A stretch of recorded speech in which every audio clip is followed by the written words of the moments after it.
Bismillahirrahmanirrahim. Summa salatu wassalam ala rasulillah. Mesdames et messieurs, que la paix, la miséricorde et la bénédiction de Dieu soient avec vous. Assalamu alaikum wa rahmatullahi wa barakatuh. Bienvenue à toutes et à tous dans la sira spéciale Ramadan. Nous allons parcourir la vie du prophète Mohammed sallallahu alayhi wa sallam pendant le jeûne du mois de Ramadan. À ce propos, Dieu nous interpelle dans le noble Coran. Ba'da'uzu billahi minash shaitanir rajim. Laqad kana lakum fi rasulillahi uswatun hasana liman kana yarju Allah wal yawmal akhir wa zakara Allah kaseera. Sadaqallahu al-azim. Vous avez dans le messager d'Allah un excellent modèle à suivre pour quiconque espère en Allah au jour du jugement dernier et invoque Allah de façon abondante. Sourate 33, verset 21. Aujourd'hui, pour ce deuxième numéro, nous abordons le thème suivant, l'invocation de Mohammed pendant Ramadan. Notre invité est l'imam Touré Abbas. Imam Touré, assalamu alaikum wa rahmatullah. Wa alaikum salam wa rahmatullahi wa barakatuh. Imam principal de la grande mosquée de la Riviera Palmeraie, Abbas Touré est le secrétaire adjoint du COSIM, section Cocody, diplômé de l'Université islamique de Médine en Arabie Saoudite. Imam Touré est aussi membre du bureau national de la LIPSI, la Ligue islamique des prédicateurs en Côte d'Ivoire. Alors, Imam, pour le premier numéro, nous avons parlé de la générosité de Mohammed pendant Ramadan. Que doit-on retenir? Alhamdulillah, wa salatu wa salam ala rasulillah. Nous devons retenir deux choses. La première est que le Ramadan a deux volets. Voilà, un volet spirituel qui doit nous mener vers la taqwa, la crainte révérentielle et la piété. Un volet social qui doit nous amener vers la générosité. Donc, cette relation verticale avec Dieu nous mène vers la piété, à nous rendre meilleurs. Mais cette relation horizontale avec nos semblables, le Ramadan doit nous amener à être très généreux, à aimer nos prochains comme soi-même. C'est l'objectif du Ramadan. Inch'Allah. Alors, Imam, aujourd'hui, nous parlons de l'invocation de Mohammed. Selon les Saintes Écritures, le prophète Mohammed sallallahu alayhi wa sallam invoquait beaucoup Allah subhanahu wa ta'ala, surtout au cours de ce mois béni de Ramadan. Parlez-nous-en. Alhamdulillah wa salatu wa salam ala rasulillah. Effectivement, l'invocation, c'est la nourriture de l'âme. De la même manière, le corps et l'organisme a besoin de se nourrir. L'âme a également besoin d'une nourriture. Et la nourriture de l'âme, c'est effectivement l'invocation. Voilà pourquoi vous trouverez l'invocation dans toutes les adorations. Il n'y a pas une adoration que le musulman observe où l'invocation n'en fait pas partie. Ça n'existe pas. Même la prière, hein, la beauté de la prière, la grandeur de la prière, c'est le fait, c'est la simple raison, il y a plus d'invocation dans la prière que les autres adorations. Et donc le prophète sallallahu alayhi wa sallam, on va comprendre aisément que pendant le mois de Ramadan, il mettait un accent particulier sur l'invocation, surtout sur la lecture du Saint-Coran, qui est d'ailleurs la meilleure invocation. D'accord. Peut-être l'imam a un peu anticipé, mais il n'y avait pas que la lecture du Saint-Coran. Quels étaient les types d'invocations du prophète au cours du mois béni de Ramadan? Effectivement, vous savez que le prophète sallallahu avait une recette d'invocation qu'on appelle Askar al-Sabah wal-Masa, les invocations du jour et les invocations du soir, qu'on trouve souvent dans les livres tels que la citadelle du musulman. Il a demandé aux musulmans de prendre à bras le corps ces invocations et ces multiples d'invocations. Voilà, les invocations qui protègent, les invocations qui vous aident à avoir des opportunités. Donc, c'est toutes ces invocations que le Prophète sallallahu alayhi wa sallam faisait. Aïcha, qui est son épouse, nous dit que le Prophète sallallahu alayhi wa sallam invoquait Allah subhanahu wa ta'ala et l'évoquait dans toutes les circonstances et dans toutes les situations. L'invocation est primordiale dans la vie du musulman. Et le mérite d'une adoration, pas de là. Voilà. Si on vous disait, par exemple, deux personnes qui ont jeûné, qui ont tous observé le jeûne, se sont abstenus de boire, de manger, le soir, qui a plus de mérite? C'est celui qui a fait plus d'invocations pendant son jeûne. Donc on peut jeûner le même jour, mais au sortir du jeûne, au coucher du soleil, on n'a pas le même mérite parce que l'autre aura fait plus d'invocations que moi. Donc c'est important. C'est identique également pour la prière. Deux personnes peuvent faire la même prière, mais une aura une récompense incommensurable et l'autre n'aura pas trop de mérite parce qu'il n'a pas fait assez d'invocations pendant sa prière. D'accord. Non. Alors, Imam, tout à l'heure, vous l'avez dit, le prophète sallam a recommandé plusieurs invocations, que ce soit dans la journée, à la tombée de la nuit, dans l'après-midi, etc. Parlez-nous pendant le mois béni de Ramadan. Quelles étaient ces invocations? Il faisait toutes les invocations, mais il y a une invocation qu'on peut tirer du lot, il mettait cette invocation en relief, qui est la lecture du Saint-Coran. Parce qu'il y a un lien très étroit entre le jeûne du mois de Ramadan et le Coran. Vous savez bien que le Coran fut révélé au cours du mois de Ramadan, et Allah subhanahu wa ta'ala, parlant également de l'exaucement des prières, il a parlé de cela quand il parlait du jeûne du mois de Ramadan. Où Allah subhanahu wa ta'ala dit wa idha salaka ibadi anni fa inni qarib, que si mes serviteurs te demandent à mon sujet, est-ce que je suis loin d'eux ou bien je suis proche, dis-leur que je suis très proche. Ce verset a été cité dans les versets traitant le sujet du mois de Ramadan. Donc nous comprenons aisément que l'invocation occupe une place de choix, en tout cas dans les activités du mois de Ramadan. Surtout la lecture du Saint-Coran. Parce que la lecture du Saint-Coran, non seulement c'est une invocation, mais c'est une évocation. Parce qu'il faut faire la part des choses dans ces deux. Voilà, évocation, ça c'est généralement le zik. Voilà, c'est souvenir d'Allah. Hein, tel qu'il dit Astaghfirullah, dit Subhanallah, dit Alhamdulillah. Mais l'invocation, en termes de terminologie arabe, ça c'est le fait d'adresser des demandes auprès d'Allah, de faire des doléances. Donc l'un à l'autre, aujourd'hui on se permet d'appeler les deux invocations. Voilà. Et donc le prophète sallam, il faisait assez d'invocations, surtout pendant la rupture. Voilà, il a même mis un accent sur cette invocation. Il dit Inna li-so'imi da'wa, inna fitrihi la turat. Il dit que quand on jeûne et que le soleil est prêt à se coucher, que le jeûneur a une invocation que Dieu n'abandonne jamais. Et ça s'explique. Parce que quand tu fais un travail, c'est le soir, hein, quand tu finis ton travail, que tu as les récompenses. Et le jeûneur, c'est le soir, pendant sa rupture, qui s'attend à une récompense. Et la meilleure récompense que Dieu réserve au jeûneur, c'est l'exaucement de sa prière et de sa demande. Alors Imam, vous l'avez dit, la lecture du noble Coran occupe une place de choix quant à l'invocation pendant le mois béni de Ramadan. On le sait également, c'est au cours de ce mois, vous l'avez dit, que le noble Coran a été révélé au prophète Mohammed sallallahu alayhi wa sallam à travers l'archange Djibril. Alors comment se faisait, comment se déroulaient ces échanges pieux? Il faut souligner que le prophète Mohammed sallallahu alayhi wa sallam, il recevait des versets coraniques de l'ange Gabriel selon et par rapport aux différentes circonstances. Voilà, quand il y a quelque chose qui se passe, il y a un verset qui vient soit pour confirmer ou bien pour interdire cette chose. Mais il faut savoir que c'était pendant le Ramadan, tout le Ramadan, que l'ange Gabriel venait faire cette révision, si vous voulez, avec le prophète Mohammed sallallahu alayhi wa sallam. Et ça, c'était chaque nuit, pour montrer toute la dimension du Saint-Coran pendant le mois de Ramadan. Toutes les nuits, du début du Ramadan jusqu'à la fin du mois de Ramadan, l'ange Gabriel venait toutes les nuits, chaque soir, et il faisait cette révision avec le prophète Mohammed sallallahu alayhi wa sallam. Et comment se faisait le retour également aux compagnons en termes d'enseignement, en termes d'apprentissage du noble Coran? Et cela se faisait par l'attachement du prophète sallallahu alayhi wa sallam au Coran et à son interprétation. Et voilà pourquoi, c'est ce qui explique un peu les séances sur les tafsirs. Parce que s'il y a une invocation que le musulman doit prendre à bras le corps pendant le mois de Ramadan, c'est bien celle du Saint-Coran, la lecture du Saint-Coran.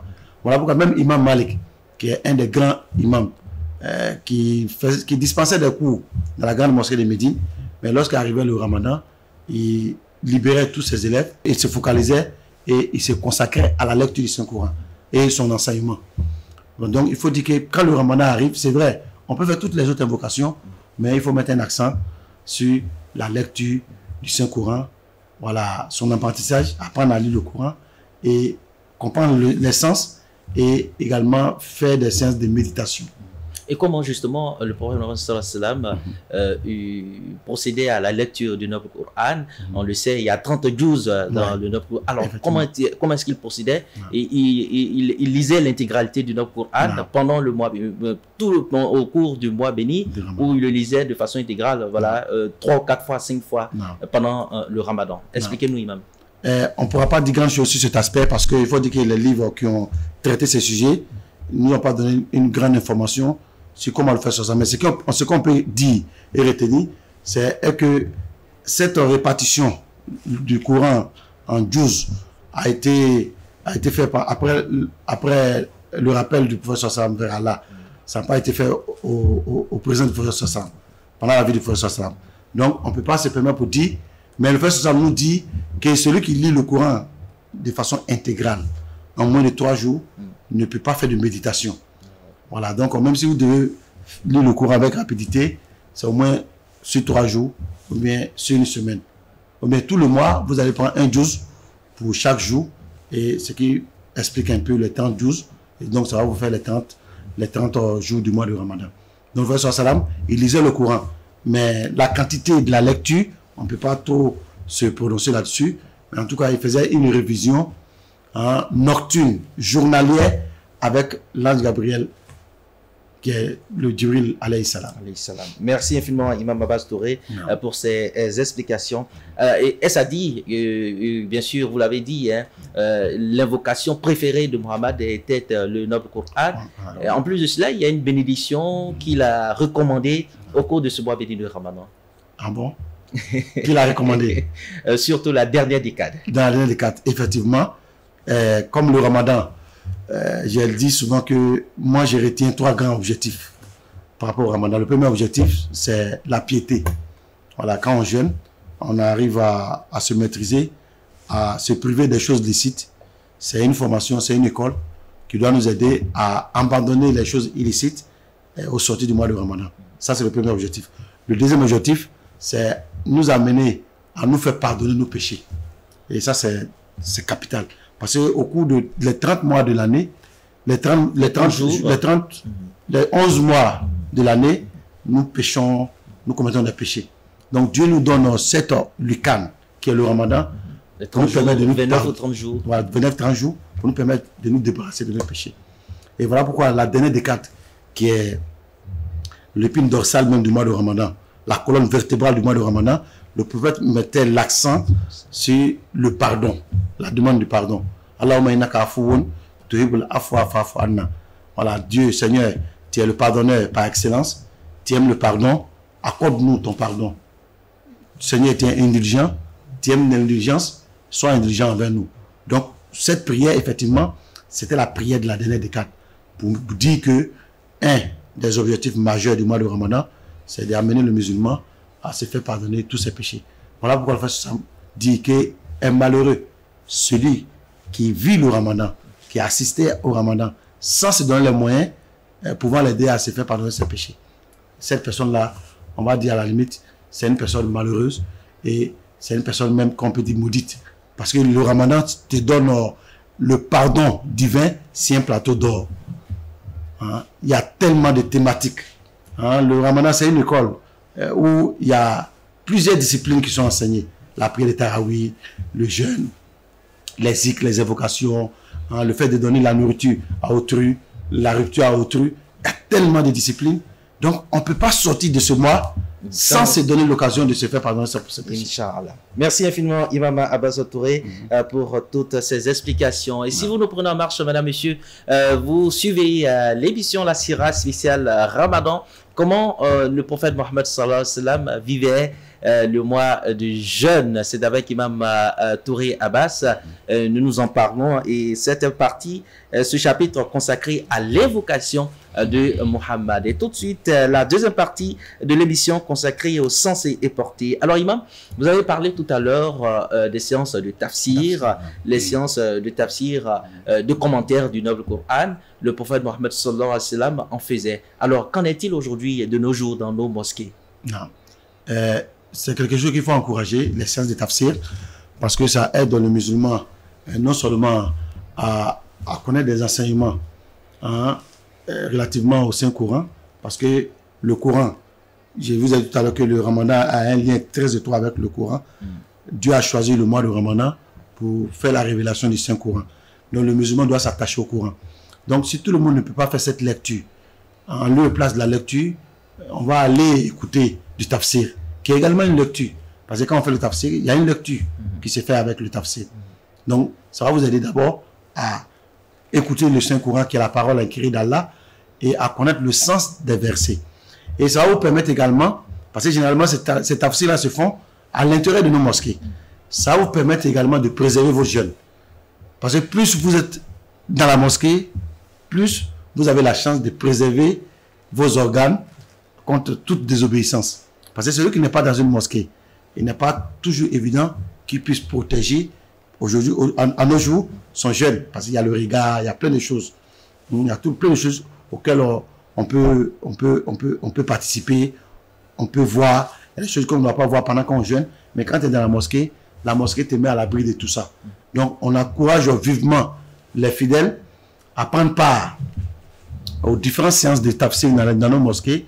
Non seulement ça va les aider à connaître le sens des versets, ça va les aider à avoir des mérites pour la lecture du Saint-Coran et également à se préserver contre toute désobéissance relativement au jeûne. Parce que quand on jeûne, il faut faire jeûner avec toi tout ton organe. Et on ne peut pas rester en ville ou bien dans la promenade pour pouvoir faire cette protection. Pour faire ça, il faut être dans une mosquée et tu écoutes le Coran. Voilà pourquoi si même le musulman doit prendre son congé dans un service, c'est mieux de prendre le congé pendant le mois de Ramadan pour se donner suffisamment de temps pour être ancré dans la chose religieuse, dans la spiritualité. Il y a aussi, à côté de la mosquée, il y a aussi la maison, les invocations à domicile avec la famille. Effectivement. Je disais tout à l'heure que le Ramadan a une dimension familiale parce que le Ramadan nous permet d'avoir un peu d'approche avec nos parents, soit c'est pendant la pause du sahur ou bien pendant la rupture où la petite famille s'est réunie pour partager le repas de la rupture. C'est une occasion qu'on doit profiter pour faire des séances de zikr et d'invocation. Effectivement, quand on est parent, on peut organiser des séances de zikr. Voilà, soit après la prière de Maghrib, quand on a fini de faire la rupture, on peut prendre une partie pour faire des invocations. Donc, également, on peut réveiller les enfants un peu tôt, dans le dernier tiers de la nuit, faire des invocations avant de prendre le sahur. Ou bien après la prise du sahur, également, on peut prendre un temps avec la famille, faire des enseignements dans le Coran et faire également des séances d'invocation. C'est très important. Merci infiniment. Parce qu'en dehors du mois de Ramadan, on n'a pas cette aubaine-là avec la famille. Soit papa est tout en partie, ou bien maman est tout en partie. Mais quand le Ramadan arrive, on arrive à faire violence sur soi-même pour trouver un temps, même si c'est peu, pour la famille. Merci infiniment, Imam Touré. Alors, à côté également de l'évocation des zikrs, il y a aussi la lecture du noble Coran. Beaucoup sont les personnes aujourd'hui qui savent lire le Coran, alhamdoulilah. Maintenant, qu'en est-il de la lecture intégrale? Qu'est-ce que vous recommandez? Vous avez parlé des 30 juz, n'est-ce pas? Les 30 juz contenus dans le Coran. Est-ce qu'il faut lire un juz par jour, par semaine? Comment s'y prendre? Il faut dire qu'aujourd'hui, il y a quelque chose qui est récurrent. Tout le monde, généralement, cela prend de l'ampleur. Voilà, on parle de la lecture intégrale du Saint-Coran. Il y a même des mosquées qui exigent même à l'imam de lire pendant la prière de Tarawih le Coran intégralement. Cela n'a pas de mérite spécifique. Voilà, ce qui est demandé aux musulmans, c'est de faire une lecture avec méditation. Même si c'est un juz que vous avez pu lire pendant le mois de Ramadan, tout le mois de Ramadan, c'est un seul juz, lit avec méditation, avec concentration, avec tout ce qui y va avec. Cela est mieux que de lire, faire une lecture dans la précipitation. Parce qu'on sait un peu, ceux qui veulent souvent forcément lire tout le Coran, ils vont avec une vitesse pas possible. Cela n'est pas, en tout cas, obligatoire. On peut même prendre un juz ou même 2 juz et faire tout le Ramadan avec. Ce qui est demandé, c'est de faire une bonne lecture en respectant les règles des tajwid, les règles de la bonne lecture du Saint-Coran. Ton objectif ne doit pas être la fin du Saint-Coran. Ton objectif doit être, que dois-je faire pour faire une bonne lecture en respectant les règles, les virgules, les ponctuations. C'est très important. Et en méditant sur les versets. En méditant sur les versets. et en cherchant également à connaître le sens des versets pendant la même lecture. Et ça, c'est pas évident pour quelqu'un qui va avec une rapidité pas possible. Donc, moi, je préfère, ce que je conseille aux gens, si tu n'as pas cette facilité de faire une lecture parfaite du Saint-Coran, ton objectif ne doit pas être forcément la lecture intégrale du Saint-Coran. Voilà, tu peux aller doucement et avec méditation. Le Frère nous dit que c'est lui qui lit avec, en tout cas, perfection, il s'envole avec les anges. Ça, c'est ceux qui maîtrisent le Coran. Mais ceux qui lisent avec beaucoup d'amertume, beaucoup de difficultés, ceux-là ont deux mérites. Ils ont non seulement le mérite de la lecture, mais ils ont également le mérite des efforts fournis pour pouvoir tenir la lecture. Donc, à quoi sert de dire non, forcément, je dois tout faire? Parce que moi, je vois des frères qui lisent avec beaucoup d'amertume, beaucoup de difficultés, mais ils saignent, ils veulent forcément finir tout le Coran. Pendant le mois de Ramadan. Il n'y a pas d'enseignement relativement à cela. Il n'y a aucun enseignement où le frère nous dit, quand le Ramadan arrive, lisez tout le Coran. Non. Il n'y a pas d'enseignement relativement à cela. Merci infiniment, Imam, pour cette précision. Non. Alors, pour ceux ou celles qui ne savent pas lire le Coran en arabe, il y a aussi les versions françaises et anglaises pour pouvoir, comme vous l'avez dit, méditer sur le sens des versets. Oui, mais pour ceux qui ne savent pas lire tout le Coran, moi, je vais faire une autre proposition à ceux-là. Parce que la lecture des sens du Coran en français, c'est vrai, ça peut avoir des mérites, mais ça ne peut pas avoir les mérites de la lecture du Saint-Coran, qui est bien définie. Une lettre récitée, vous avez 10 mérites. La lecture en français, tu ne peux pas avoir les mêmes mérites. Ce que nous allons recommander, suggérer à nos frères qui ne peuvent pas lire le Coran en arabe, c'est de prendre une des sourates du Saint-Coran. Vous connaissez la sourate Ikhlas? C'est ce que moi j'ai dit aux gens, la sourate Ikhlas. Pourquoi ne pas la lire, ne pas la répéter autant de fois que vous voulez?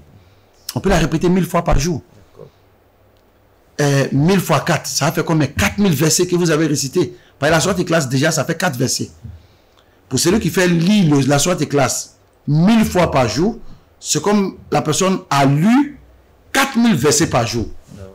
C'est énorme. C'est énorme. D'accord. Voilà. Donc, on n'est pas obligé de dire qu'on va lire tout le Coran. Alors qu'on ne sait pas lire le Coran. On va prendre une sourate telle que la Fatiha ou la sourate Ikhlas.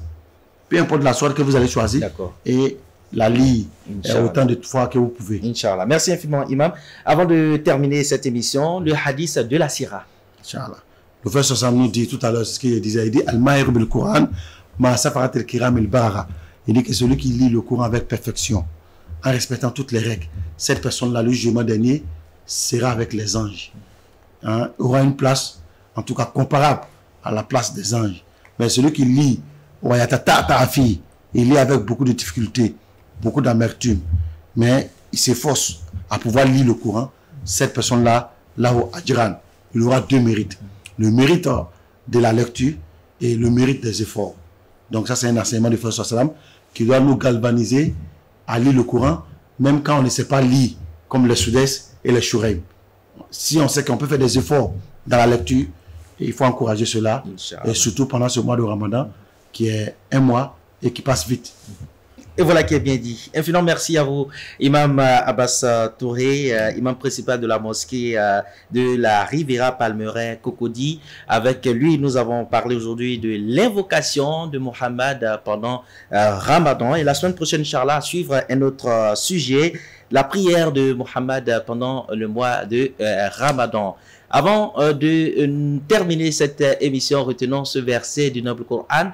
Voilà dit, vous avez dans le messager d'Allah un excellent modèle à suivre pour quiconque espère en Allah et au jour du jugement dernier et invoque Allah de façon abondante. Merci de nous avoir suivis. Merci à la régie pour la réalisation de cette édition. Et bonne suite le programme sur la télévision Al Bayan. Wassalamu alaikum wa rahmatullahi wa barakatuh.